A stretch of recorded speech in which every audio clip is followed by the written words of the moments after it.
Well, the UEFA Women's Champions League semi-finals are upon us. I'm alongside Tom and Sophie as we look ahead to these because, as usual, there's some pretty juicy clashes with Wolfsburg hosting Arsenal in the first leg. And then the first one that comes along, though, is Chelsea-Barcelona, a matchup for the ages, a matchup that is probably we're used to seeing in finals of this. Now it's the semifinals that we have to contend with.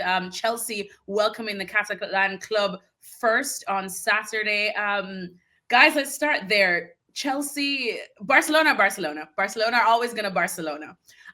Sophie's laughing because she knows it's true. But Chelsea now, they've had more issues than we're used to seeing them have, at least in the WSL when we do watch them here in the UK. So what do they have to do to get the better of Barcelona in this, even though I know that's easier said than done?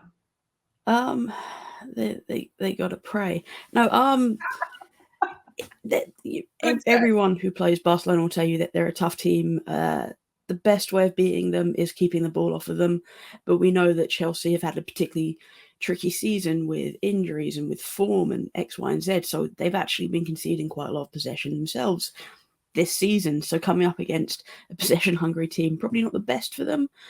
They just kind of need to remain diligent, especially just sort of in the lines between defence and midfield, because that's Barcelona's interplay is so good. They just need to be communicating with each other all the time, but they've got their own injury worries, which has weakened that defence. So I think we're going to see a little bit more defensive than Hayes would have liked to go with, but it's a tough ask even with a fully fit squad.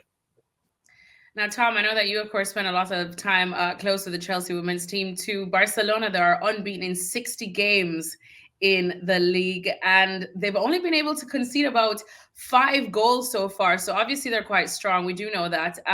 What do Chelsea have to do? Where can they get the biggest threat to go after Barcelona? And why is it Sam Kerr?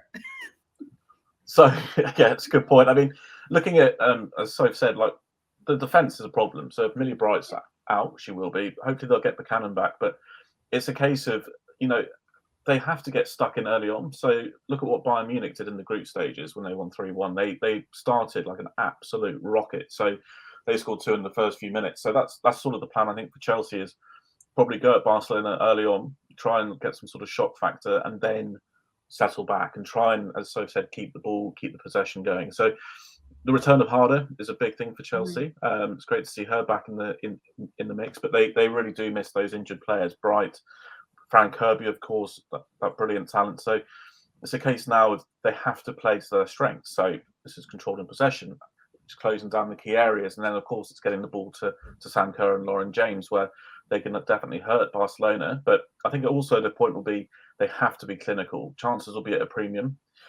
So this is why Sam Kerr is brilliant. Look at how she played for Australia against England.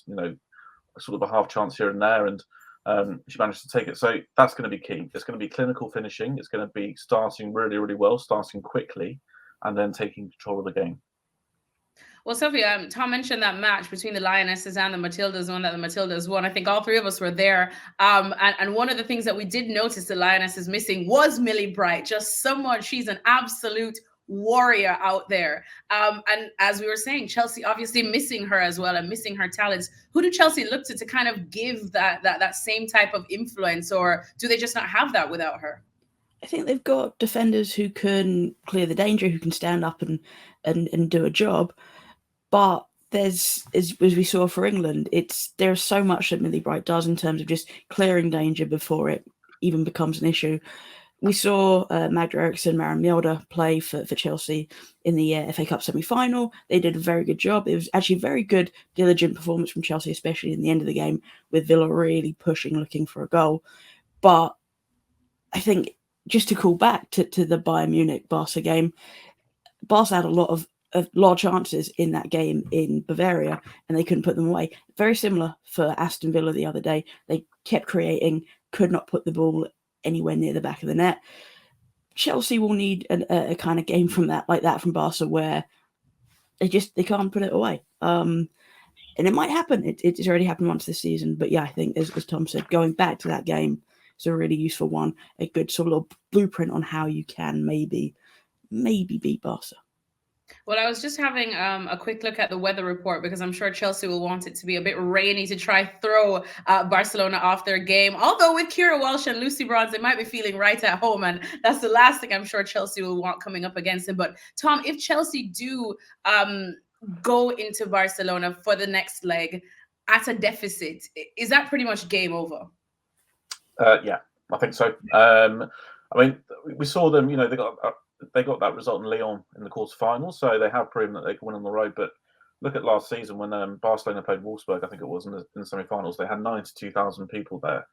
If they have the same again for Chelsea, I mean, it's just going to be an astonishing occasion in the Nou Camp. So I think Chelsea have to go in, definitely have to get a result on Saturday. They've got to take something to Barcelona. And then if they start well again in Barcelona with the result behind them, who knows, right? The pressure can get to them, even though that hasn't been seen at all in the Spanish league this season. So, yeah, in short, they have to get something on Saturday. They can't afford to go in with a defeat over to Spain. I don't think any team in the world could turn that around. So, yeah, Chelsea have to get something up Saturday, I think. Well, so as we were saying, I mean, this has been pretty Chelsea heavy because I think we all appreciate that this is the mountain Chelsea have to climb. Barcelona, it's hard to find weaknesses in this current setup, but one of the biggest weaknesses I suppose they've had is that they've been without Alexia Putellas and they're still flying. Word is she is slowly, potentially making her way back. What are the chances that we could see her probably even get a couple of minutes in either of these two legs? I think, and maybe it's just a romantic in me talking. But if she is close, her coach, no one's going to rush Alexia back onto the pitch. You don't want to risk anything. But if maybe she does have a few minutes in her legs, she might be saved for the home leg, so she gets to return in front of a packed house and everyone. Yeah, we know that the Barca fans absolutely adore Alexia. Did a couple of games, the knockouts last season, and just they as much as they love that team, they see she's Captain Catalonia. They absolutely adore her, and I think if she could come back for that game, get a few minutes, then you just have the crowd going wild for her, and it would just be a nice moment for Barca, for Alexia, and for the fans. Absolutely. All right. Well, with that said, before we move on to Wolfsburg, Arsenal, Tom, let me start with you. How do you see this game playing out? Give me a little prediction. I think Chelsea are going to draw, and then I think it may not go quite to plan over in Spain. I don't know how far Millie Bright is from being fit again. Emma Hayes kind of kept that one quiet. I think it's an interesting one. After they lost that final a couple of years ago, the story goes that then owner Abramovich went into the change room to speak to the players after the game, and they all said to him, "We're going to be back." Emma Hayes has referenced that quite a lot. So there's clearly a motivational factor from how that game went when they lost 4-0 in the Champions League final. So that's going to be at the back of their minds on Saturday, and it can, that sort of motivation, that sort of thirst for revenge can do miraculous things. And I think they're going to have to use all of that alongside their own blueprint, keep the control of the game, play to their strengths to get a result. And, Stamford Bridge is going to be a good crowd there as well.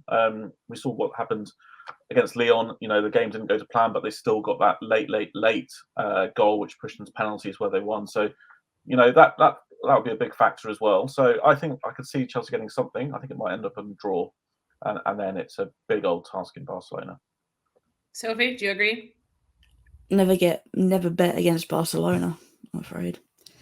Oh, it is what it is. All right. So both of these are picking Barcelona to move on. Sorry, Chelsea fans, but we do know the absolute force that Barcelona is. And gosh, they are such a joy to watch.